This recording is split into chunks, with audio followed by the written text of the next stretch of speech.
mañana. Pero vamos a hablar de la predestinación. Y después vamos a hablar del calendario y ahí terminamos. Pero la predestinación dentro del judaísmo del segundo templo. Por eso es que yo les digo de que así como Calvino la explicó, ya es más bien una explicación medieval. No es tanto lo que ellos creían o lo que ellos profesaban. Predestinación, elección. Predestinación. Vamos a leer un poquito porque es interesante cómo empieza. Y la primera página, la mitad de la página, le da a uno una gran nota al pie, Xochitl.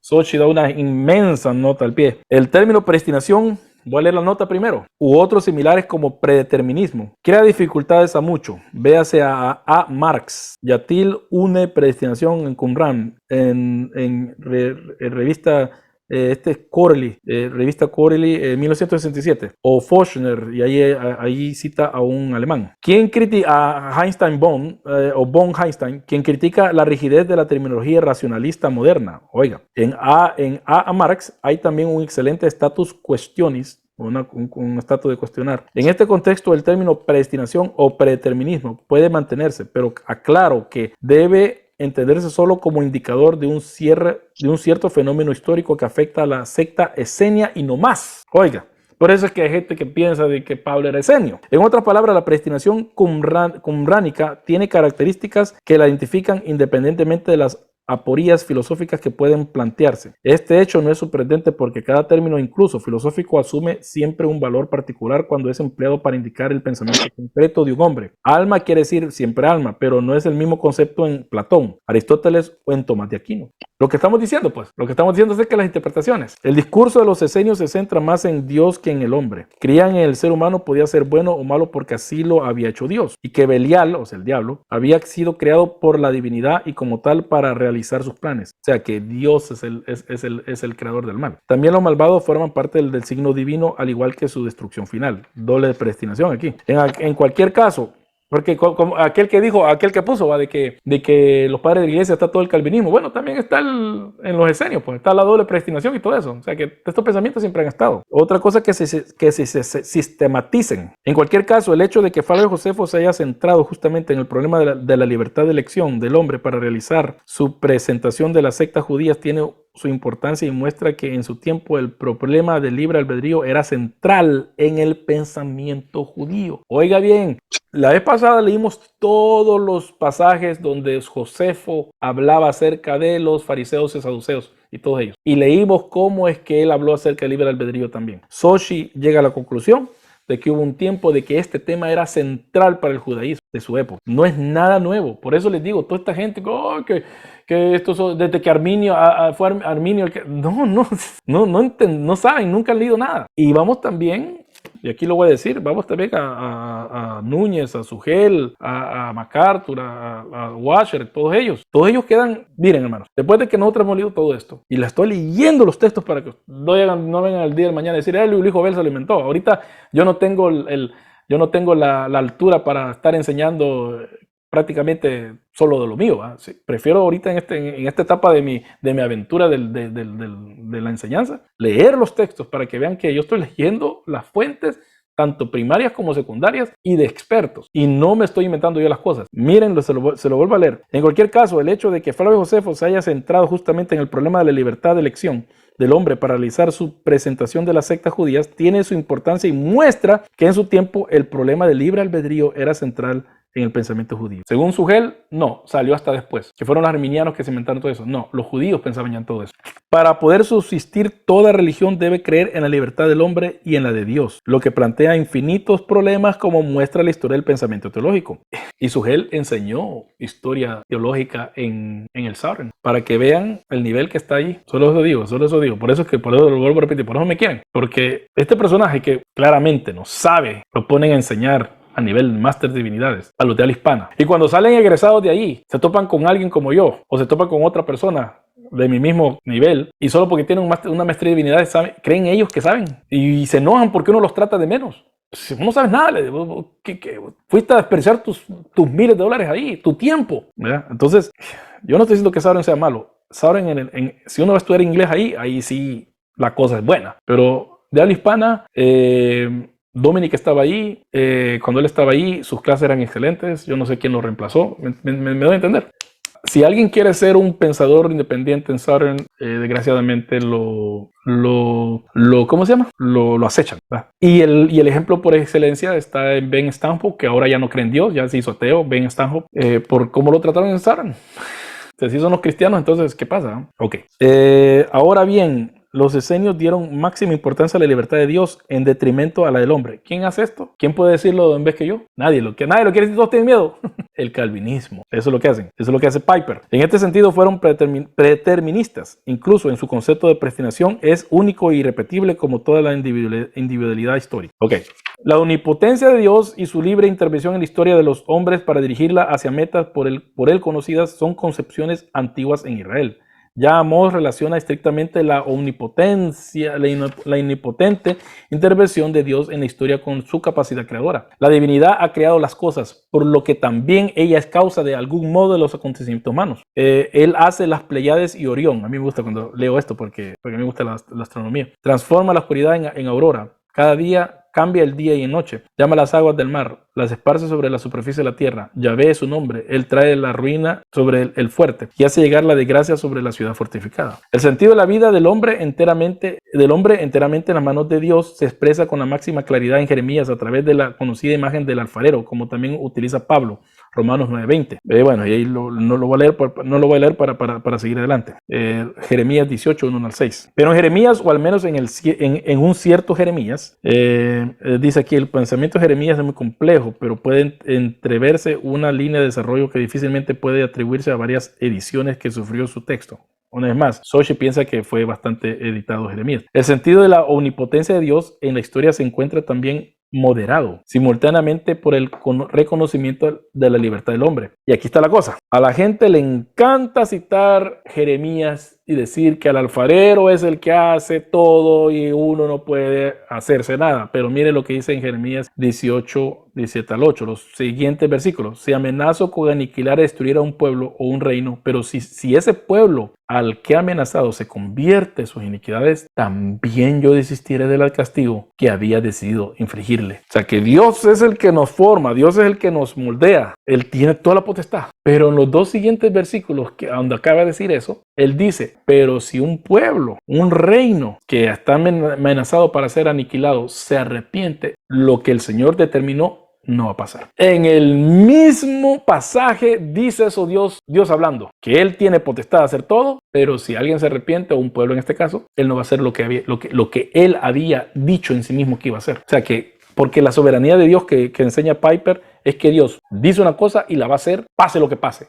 No, aquí Dios dice otra cosa, que si se arrepiente, no lo va a hacer. Y esa es parte de la soberanía de Dios, porque Dios es soberano de querer hacer algo y ya no querer hacerlo. Pero el calvinismo y muchos predeterministas lo que enseñan es de que Dios va a hacer algo y lo va a hacer, y lo va a hacer, y lo va a hacer. Él nunca va a cambiar de pensar. Un Dios así no quiero yo. Ese es Alá, no es el Dios de la Biblia. El sentido de la libertad del hombre es particularmente evidente en los escritos más próximos a la teología del pacto de la alianza. Considérese el capítulo 18 de Ezequiel, el alma que pecare esa morirá, que insiste que el hombre vivirá si observa libremente la ley, o la frase lapidaria de Deuteronomio 30:15 que dice, pongo ante ti vida y bienestar, muerte y desgracia, pero nadie niega a Dios la posibilidad de intervenir en la historia. El problema radica en si su intervención es un acto poderoso que corrige la línea de la historia trazada por los hombres para que caminen en la dirección deseados por Él, o más bien si la historia misma no es otra cosa que una manifestación de su voluntad. Todos saben, para utilizar las palabras del canto de Ana,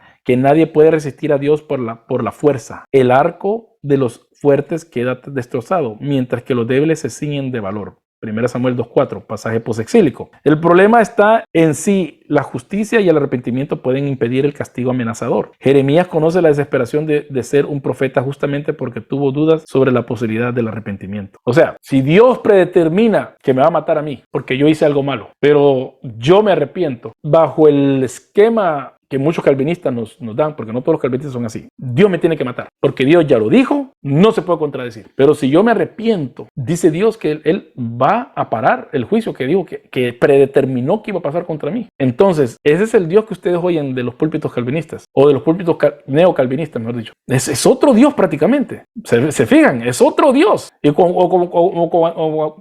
como cuando digo yo, cosa que ni a mi mente subió, ni los mandé. Eso hicieron ustedes. No, Dios, todo lo que pasa es porque Dios lo dice. Bueno, Dios dice que no. Dice, hemos visto ya la idea de los hombres justos e inicuos, débiles y fuertes están en las manos de Dios. Es uno de los conceptos dominantes del pensamiento de Job y Cogelet, de Eclesiastés. Se podría decir que estos escritores no hacen más que desarrollar y describir con mayor precisión las conclusiones de un tema que había caracterizado a la tradición hebrea desde hace tiempo. La novedad de Job y Cogelet no radica tanto en la noción en sí misma, sino más bien en el hecho de que la omnipotencia de Dios no puede equilibrarse con la idea típica de la teología del pacto, de que Dios salva al justo o al que se arrepiente, o con la concepción de que Dios salva a Israel en cualquier caso, típica de la teología de la promesa. Quizás el interés de estos autores, que pasa de una meditación sobre el pueblo a otra sobre el individuo, les hizo perder el sentido liberador y tranquilizante de la vida del pueblo, en particular, de la vida del pueblo independiente de cada un individuo en particular. Pero en este modo la acción de Dios se convierte en incomprensible. Hombre para el hombre. La acción de Dios, la acción de Dios no tiene ya ningún objetivo que el hombre pueda entender, pues la divinidad no intenta retribuir las obras del ser humano. La gran meditación sobre el distinto final de la humanidad no parece interesar a estos autores. Después de Cogelet, el sentido de la omnipotencia de Dios se radicaliza en detrimento a la libertad humana. Después de Eclesiastés, Dios puede todo, Dios ha creado todo, Dios es autor de la historia toda. Es más, la divinidad no es autora de la historia porque actúa en ella por su omnipotencia, sino sobre todo por un motivo mucho más radical, porque realiza en el tiempo lo que ha decidido ab eterno y ha escrito en las tablas celestiales. En el libro de los sueños, compuesto inmediatamente después de la muerte de Antíoco IV, Enoc ve ya en una visión la historia para el futuro. Una vez más, lo que escribí aquí acerca de las cosas apocalípticas. En el libro de los jubileos se dice que Dios esculpió el destino de toda la humanidad en 7 tablas llamadas tablas del cielo. Y ahí sale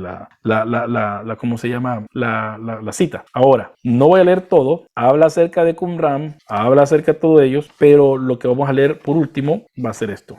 Va a ser la última sección. La última sección, que es esta parte de la última sección. El diablo, porque el diablo es bien larga esta sesión. La última sesión es súper larga, pero vamos a leer una parte de esta, solo para ya ir terminando esto y después queda el calendario. Aquí nos hemos ocupado del mal como transgresión o como entidad. El mal es una entidad. Ahora lo examinaremos bajo un aspecto más inquietamente. Hemos visto ya que en el judaísmo antiguo se desarrolla la idea de que entre el ámbito del hombre y la esfera de lo divino había un mundo del medio poblado por ángeles capaces de influir en nuestros asuntos terrenales. Hemos visto también que en el libro de los vigilantes atribuía el mal sobre la tierra al hecho que la naturaleza había sido arruinada desde los orígenes por una rebelión angélica. Está allá, aquí está lo que la gente le gusta saber. La especulación judía se concentró en esta rebelión hasta llegar a la idea de que se había producido por obra de un caudillo angélico que acabó convirtiéndose en el principio del mal. Cualquiera que sea el nombre de que se le dé la tradición, nosotros podemos denominarlo diablo. Es decir, un ser creado como espíritu, dotado de inteligencia, voluntad y conciencia,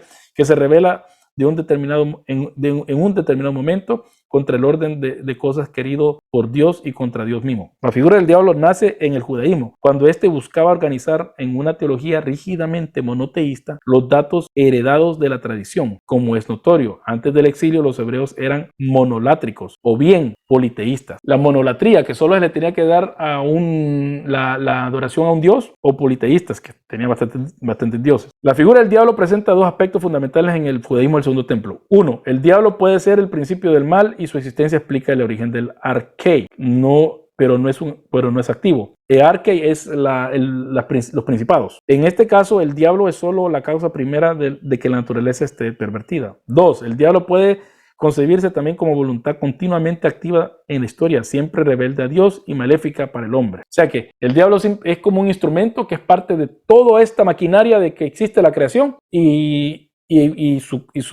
como en el caso de Job, su rol es ser malo, pero en otra forma de verlo es de que su rol es, él se rebeló y siempre va a estar en contra de Dios. Entonces podemos ver que en el judaísmo del segundo templo, ¿de dónde viene el mal? Dios creó al diablo, pero Dios no es el autor del mal. Unos creían que Dios lo creó para eso, mientras que otros creían que Dios no lo creó para eso. Entonces tenemos todos estos puntos de vista y todas estas cosas que no podemos salir nosotros de esto. Y para terminar, voy a leer de vuelta Trevijano, solo un párrafo. Yo les invito a que lean el capítulo de Sochi, que es el capítulo 12, la predestinación y el problema del mal. Y vamos a leer a Trevijano para terminar este punto, las 3:17.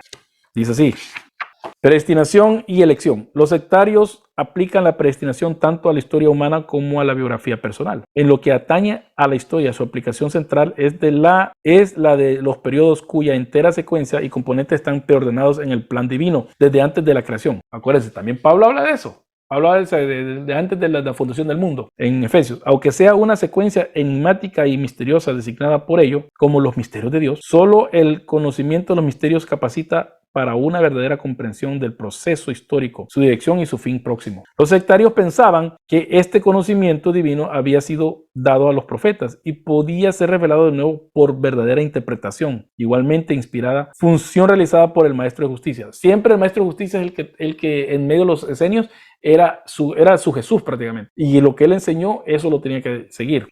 Y recordemos que, pero se murió, hermano Luis. ¿Cómo puede decir usted eso de que es como Jesús? Habían ciertos judíos que el Mesías solía vivir 400 años. O sea, que ellos no se hacían problema que el Mesías se pudiera morir, ¿verdad? La comunidad que prescribía confesión y arrepentimiento y admitía nuevos miembros, permitía el paso de un campo a otro. La dependencia total del hombre respecto a Dios implica que la salvación del hombre depende también de Dios. La salvación del hombre también depende de Dios, pero reclama la correspondiente actitud que en el hombre, aunque la primera iniciativa viene de Dios. Oiga, una vez, Dios pone el querer y el hacer. Oiga bien lo que dice, pero reclama la correspondiente actitud en el hombre. Aunque la primera iniciativa viene de Dios, es el elegido quien ha de demostrar su disposición y mérito. Nosotros los cristianos solamente creemos en la disposición, no en mérito. También los elegidos son parte del plan preordenado de la historia. Al hombre se le da la libertad, no para escoger dónde ir, sino para descubrir dónde está. Oigan esto, al hombre se le da la libertad no para escoger dónde ir, sino para descubrir dónde está. El punto de partida del hombre es la ignorancia, mientras que la elección final queda marcada por el don del conocimiento. Uno tiene que conocer si uno es salvo. Por eso yo dije,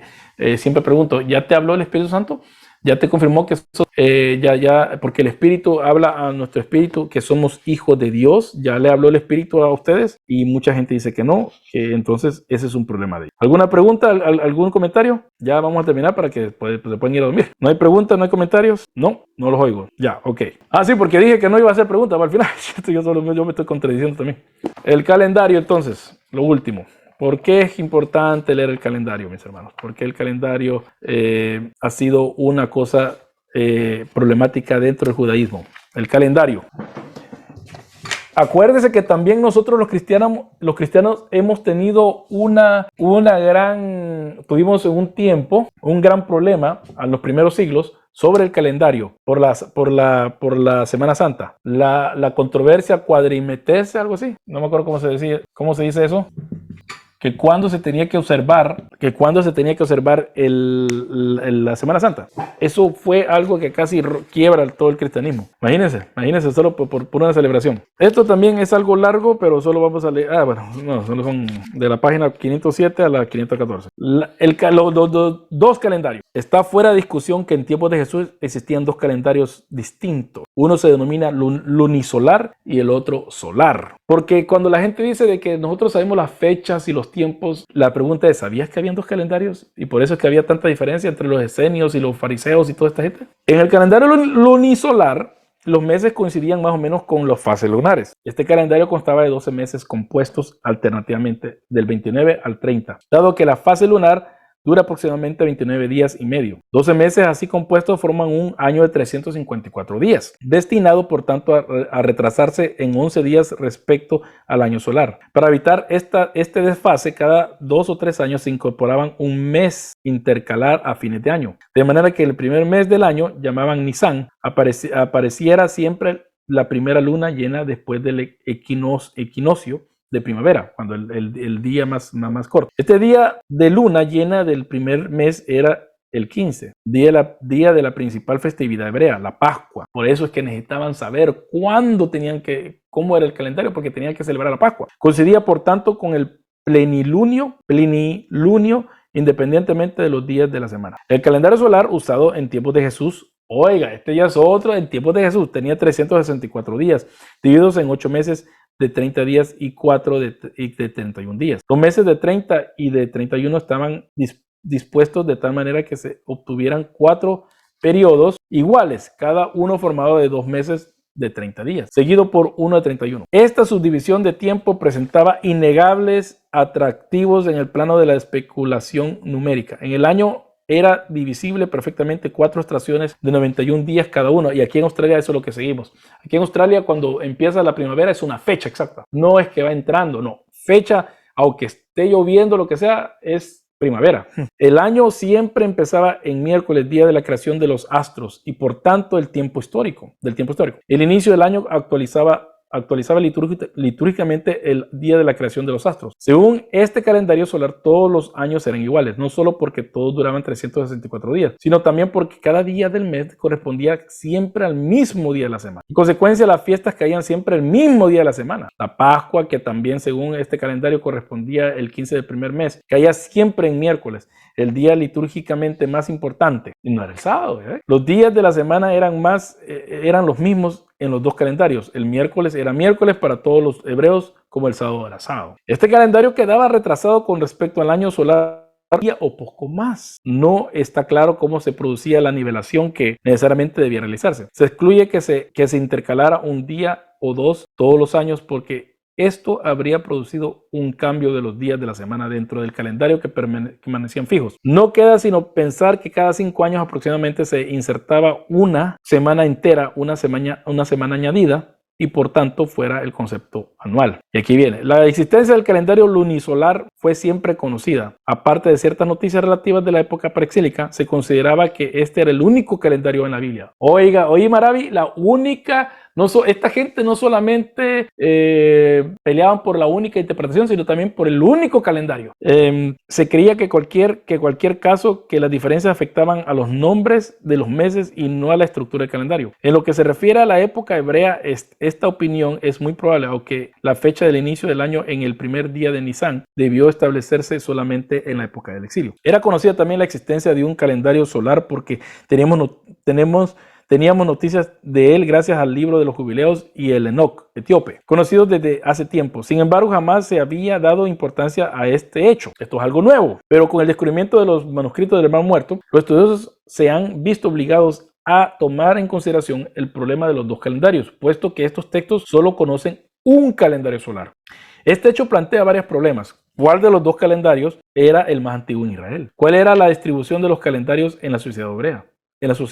¿Quién usaba uno y quién otro? También en el estudio de los orígenes del cristianismo, la presencia de dos calendarios ha traído alguna luz. Es conocido que según los 3 evangelios sinópticos, Jesús celebró la Pascua. Oigan bien esto, óiganlo bien. Es conocido que según los 3 evangelios sinópticos, Jesús celebró la Pascua antes de su prendimiento y por tanto antes de su muerte y resurrección. Los sinópticos explican las prisas por retirar el cadáver de Jesús de la cruz por el hecho de que el día siguiente era la fiesta grande de los judíos. Juan, por otro lado, no dice que Jesús celebró la Pascua en aquella ocasión, sino que se trató solo de una cena particular. La muerte de Jesús ocurrió el viernes antes de la Pascua. La narración de los acontecimientos es sustancialmente la misma, pero los nombres otorgados a las celebraciones no son los mismos. Estos hechos habían suscitado siempre problemas, pero las soluciones se habían buscado en una dirección distinta a la más simple y por tanto la más probable, la existencia de dos calendarios. O sea que fue hasta que encontraron en Qumran que habían otros calendarios que encontraron esta discrepancia. Entonces yo les invito una vez más a leer el resto, porque son bastante buenos. Aquí está la difusión de los dos calendarios, pero yo también estoy consciente que ustedes tienen que ir a dormir, pero quiero leer los últimos párrafos. Dice: el profundo cambio de las estructuras sociales producidas con Jasón y Menaleo, otra vez, nombres que ustedes tienen que saber, explica bien el cambio del calendario, pero cuesta entender por qué no se restableció el calendario solar. Cuando se llegó a un acontecimiento en el 164 a.C., entre tradicionalistas y helenizantes, puede admitirse que el calendario lunisolar se mantuvo al menos en el uso profano debido a la practicidad como calendario internacional de aquella época. Pero dada la polémica del libro de los jubileos, seguramente posterior, es muy probable que en Israel estuvieran de hecho en uso incluso litúrgico tanto uno como otro calendario según los lugares. El calendario solar debió de seguir utilizándose en el templo, solo si se explica el problema planteado por Hillel. Según una traducción rabínica, cuando llegó a Babilonia a Jerusalén, le preguntaron si era más fuerte que la ley del sacrificio pascual o la del sábado, porque se había olvidado la normativa al respecto. Ahora bien, es imposible que se hubiera olvidado la tradición porque el fenómeno de la Pascua que cae en sábado es demasiado frecuente. Si no se requiere considerar que esta tradición es falsa, no queda sino admitir que en cierto momento este debió afrontar un problema de antes no existencia. Y ello no pudo haber sucedido sino con el cambio de calendario. En efecto, con el calendario solar, la Pascua caía siempre en miércoles. Entonces, ¿cuándo murió Jesús? ¿Viernes o miércoles? El judaísmo del tiempo de Jesús estaba dividido en muchas sectas y corrientes que se enfrentaban en cuestiones de normativa y problemas ideológicos de fondo. En este caso, la existencia del calendario solar al lado del lunisolar es solo un elemento más que debe agregarse a la situación general. La existencia de ambos calendarios creó, sin embargo, una fuerza divisoria particularmente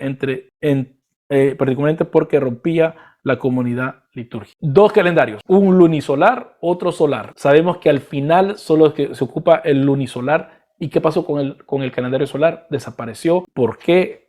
No se está seguro. Todas estas cosas son importantes saberlas, porque si no las sabemos, hay gente que nos va a venir a decir, nosotros estamos viviendo en tal año, nosotros estamos celebrando tal cosa, nosotros estamos celebrando Sukkot o estamos celebrando Rosh Hashanah, y la pregunta es esta: yo no me hago problema con celebrar todo eso, pero estamos celebrando las fechas que Dios mandó. Imagínense, eso es algo que les importaba grandemente a los judíos, y por eso es que muchos ahora desechan que los de las raíces hebreas sepan lo que están hablando, porque más de alguna vez alguien lo ha confrontado con este argumento, que hay dos calendarios, y decían, no, solo hay un calendario. No, hay dos calendarios. ¿Por cuál te vas? Por el calendario que quiere promover que esté más apegado a la Biblia, que esté más apegado a esas cosas, o queremos un calendario que sea más práctico, como el calendario solar, que da mejores días, se puede dividir en 4 el año. Entonces, todo esto hay que tomarlo en cuenta cuando estamos citando a la Biblia, porque si no, vamos a estar diciendo, vamos a estar celebrando Pascua en fechas que no mandó el Señor, y por lo tanto incurrimos juicio. Recordemos lo que dice la Biblia: si no, el que no tome esta cosa va a ser cortado, el que no tome la Santa Cena, la Pascua, va a ser cortado del pueblo. Y por eso es que esta gente estaba súper comprometida a saber cuál era la fecha exacta para poder ellos cumplir los sacrificios y las fiestas para así no ser cortado del pueblo de Dios. Bueno, voy a terminar de grabar. Muchas gracias. Bien extendido todo esto, bastante lectura. La próxima vez tenemos que ver los libros apócrifos y la literatura la literatura pseudopígrafa, unos pequeños comentarios de lo más importante de aquellos libros de que han impactado nuestro estudio y también impactaron el judaísmo, el segundo templo, y cómo es que esto también nos ayuda a encontrar más con respecto a lo que estamos hablando, a la época histórica que estamos hablando. Que les bendiga y hasta la próxima.